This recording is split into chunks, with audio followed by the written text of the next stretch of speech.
एक साधक का सवाल है, इसका नाम है राजेश। ये राजस्थान केकड़ी से है।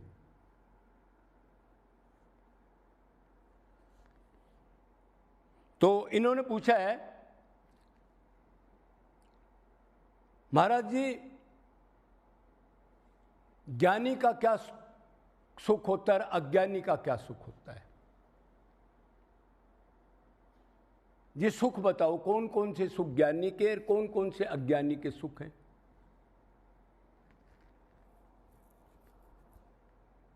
मतलब एक माइक सुख होता है, एक दिव्य सुख होता है। इसको ऐसे भी कह सकते हैं। उनका पूछने का ये मतलब है। दूसरा, एक भुक्ति का सुख भी कहते हैं, एक मुक्ति का सुख भी कहते हैं, ये भी कह सकते हैं।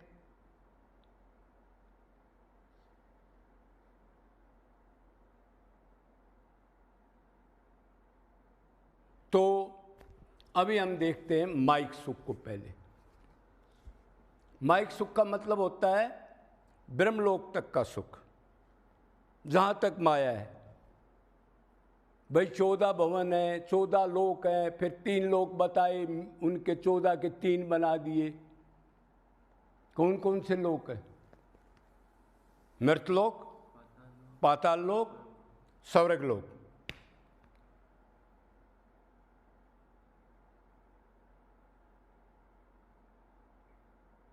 तो स्वर्गलोक कितने हैं? देखो, 7 लोक नीचे के बताएं मोटे मोटे। तल, अतल, वितल, सुतल, तलातल, महातल, रासातल, पाताल। ठीक। और इनमें भी अनंत अनंत नगरियां हैं, अनंत अनंत गांव हैं, सब लोक अनंत हैं। और एक मृतलोक और दूसरा एक स्वर्गलोक, भूयलोक, सबयलोक, महलोक, जनलोक, तपलोक, सतलोक, अब्लिक ब्रह्मलोक।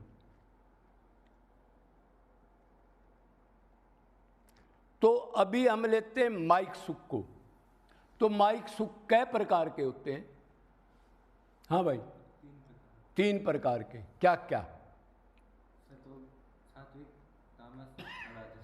एक सात्विक सुख, एक तामस सुख, एक राजस सुख। 3 डिपार्टमेंट हैं।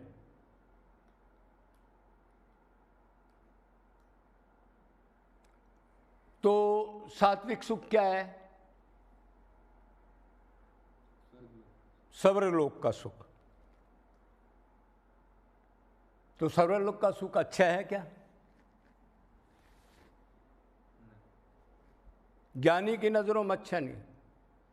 और इधर से लोग बड़ी बड़ी यज्ञ हवन और इतना कर्म कांड और लेबर करके जाते हैं उधर, इतनी भगवान की भक्ति आधा भी कर लें, आधा भी, लेकिन उस सुख में लालायित है, अपने को शरीर मानते हुए। अब वो और देखें, अनंत बार तो देख लिया, याद नहीं है।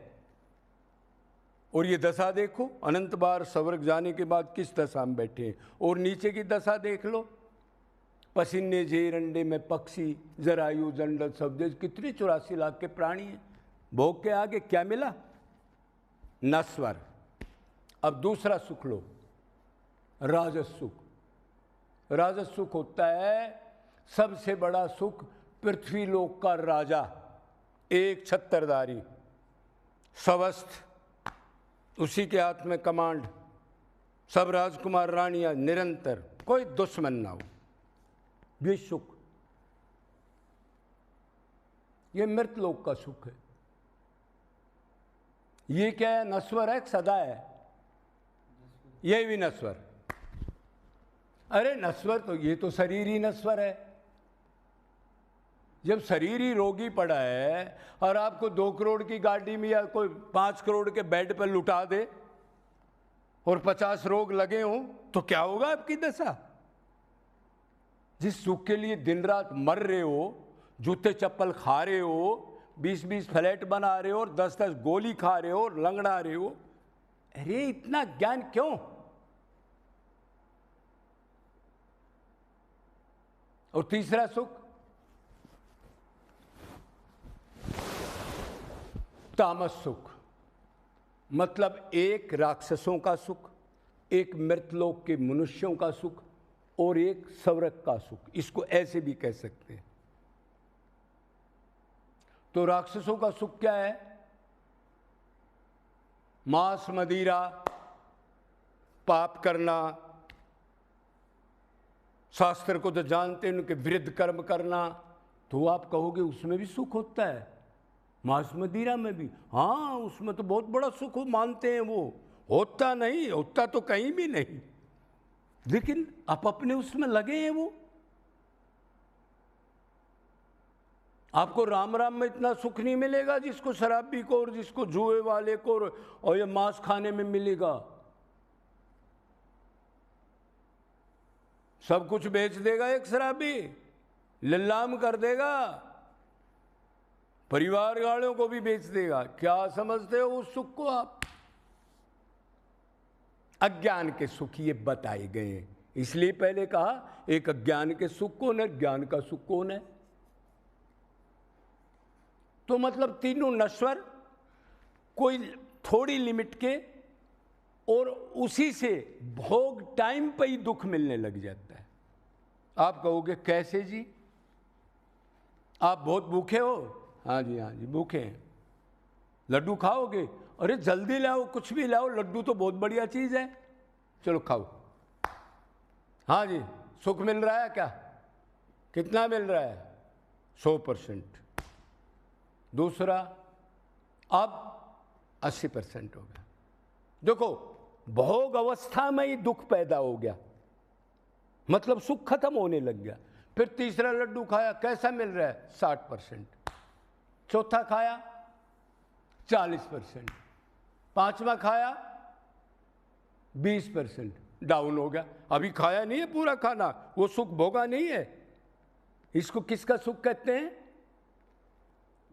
जीव का सुख। और लास्ट में तो कहेगा भाई रहने तो, जबरदस्ती मत करो, मैं तो आ तो गया, तुम्हारे उल्टी पड़ जाएगी। खाते खाते, भोगते भोगते दुख।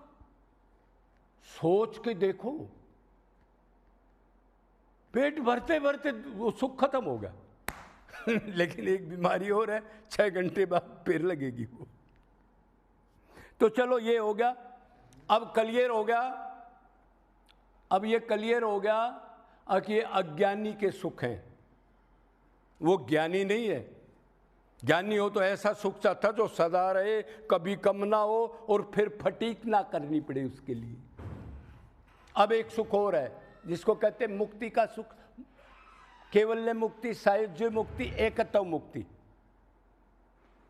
उसमें जीव जाके सूक्ष्म शरीर को भी छोड़ देता है, स्थूल शरीर को भी छोड़ देता है, कारण शरीर को भी छोड़ देता है, अंतकरण नहीं रहता, और जाके भगवान के उस गोलाकार आनंद में जाके सदा के लिए मिल जाता है। आनंद पूरा है उसके अंदर। एक ये सुख होता है, लेकिन प्रेमी को इसको भी नहीं चाहता। और 4 सुख भक्तों के भी होते हैं इससे ऊपर के, सारूप्य, सामीप्य, सालोक्य, सरास्ति। वो सुख भी बहुत बड़ा है, लेकिन असली जो हम लोगों को ट्रेनिंग मिल रही है वो इस सुख की नहीं है जो अब तक के बताए हैं। मोक्ष का सुख नहीं। क्यों मत इतना है, राजा के दर्शन कर लिए, शरीर तो आपको मिल रहा है, ना बोल सकते, ना मजाक कर सकते, ना सेवा कर सकते। अब आखिरी सुनो, असली चीज क्या है? प्रेमानंद कहते हैं उसको। स्वरूपानंद, ब्रह्मानंद, प्रेमानंद। उसमें क्या होते हैं? निष्काम अपने भगवान को सुख देने की निरंतर इच्छा, और उसको रो के पुकारने की निरंतर चेष्टा। क्यों? भक्ति निरंतर है ना। और अनन्य निष्काम तो आपने पहले पता ही है, बहुत बार बता ली। तो वो अज्ञानी के सुख का पता लग गया। ब्रह्मलोक तक के सुख ज्ञान के सुख हैं। उसके बाद ऊपर के 3 सुख बताए। मुक्ति का सुख, भक्तों की 4 मुक्ति अलग है। ये निर्गुण की एक मुक्ति मैंने अलग बताई है पहले, जो लीन हो जाता है। और फिर टॉप सुख श्री कृष्ण के गोलोक का प्रेम। तो अब आप समझ गए होंगे कई प्रकार का सुख है, क्या है, कौन सा श्रेष्ठ है। तो उस सुख में क्या खासियत आप बता रहे हो? नित्य आनंद, अनलिमिटेड टाइम का, अनलिमिटेड मात्रा का, वो तो पहले भी बताया आपने। हाँ बताया था। फिर इसमें क्या खासियत है? नित्य वर्धमान। बैठ के हंसो, बैठो, मजाक करो, कबड्डी खेल लो, इधर जाओ, पिकनिक करो भगवान के साथ। ये पहले नहीं, पहले वाले में ये नहीं। नित्य वर्तमान। अब ठाकुर को देखा, ठीक है, अब अच्छा लग रहा है, और अब की बार आंख में तो और बहुत अच्छा लग रहा है, अब तो और अच्छा, अब तो और अच्छा। कभी अच्छा खत्म ही ना हो, उस टाइप का सुख। उसी सुख की तलाश करनी है, और उसमें माधुर्य भाव का तो आपको पता है सबसे बड़ा सुख है ही महाराज की एंट्री। तो अब ज्यादा नहीं बोलना। बोलो किशोरी जू प्रेम धाम की, गौ माता की, बरसाना धाम की, जय जय।